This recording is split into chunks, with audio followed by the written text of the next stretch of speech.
There is no man o' war village and there is no man o' war town. People generally ask us, where's the match going to be on?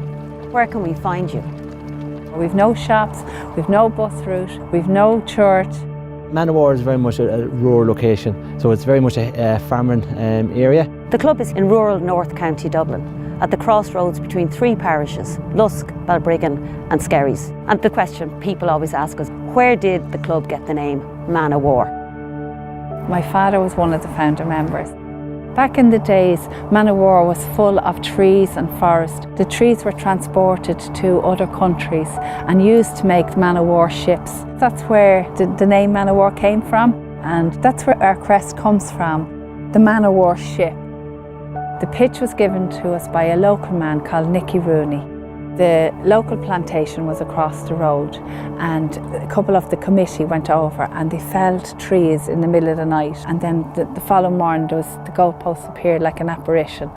Generations of the same family have kept this club and this ship afloat for 71 years. Way back, it was always a struggle. Anybody who could lace a pair of boots, and indeed even people who couldn't, had to turn out for the team at various times. 79 is always talked about around here. It was the year we won the Dublin Junior Football Championship. Now, that came about after years of heartache. We first qualified for a semi-final of the championship in 1969, got beaten in 7 semi-finals. But 79 was the first year that we actually got to the final. And we were lucky enough to win in the end. We only won by a point. But a point is as good as we needed. Fathers and sons and their brothers, and mothers and daughters and their sisters play on teams together and run the club together. The ladies football team is a really, really important part of the club.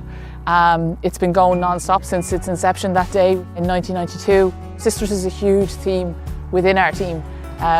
You know, behind me here there's 3 sets of sisters training at the moment. At any given time there could be 4 or 5 sets of sisters training here on a Monday or Wednesday night. Well, this year was particularly unique because I had the pleasure of playing with my 2 daughters. You know, it was a big, proud moment. They were strong enough to come up and play first team, so, you know, it was a great achievement. We cater for juveniles nearly at any age, and we have teams from under 8 right through to under 16 and minor. 2 adult teams in the men's and in the women's. Over the last 20 years in particular, we have seen the development of new housing within the Balbriggan area, which is one of our main feeder areas to the club.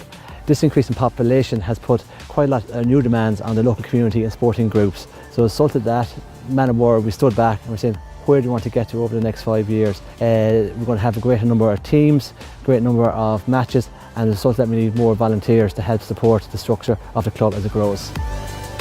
Saturday evening, 4:30, we'll be coming back over to the hill here with the cup, okay? Do we believe that? Yes! Okay, back tomorrow night, 1 more hour's training, and then we're ready to take on these boys on Saturday. Right? We're very, very proud to say that the clubhouse is just the hub of the community now. No matter what day or night you go by here, the lights are on. It's a great, great facility to have. I mean, I don't know how the club survived all the years without it, but I know that the people themselves are the heart of the community, but this really has enhanced our club.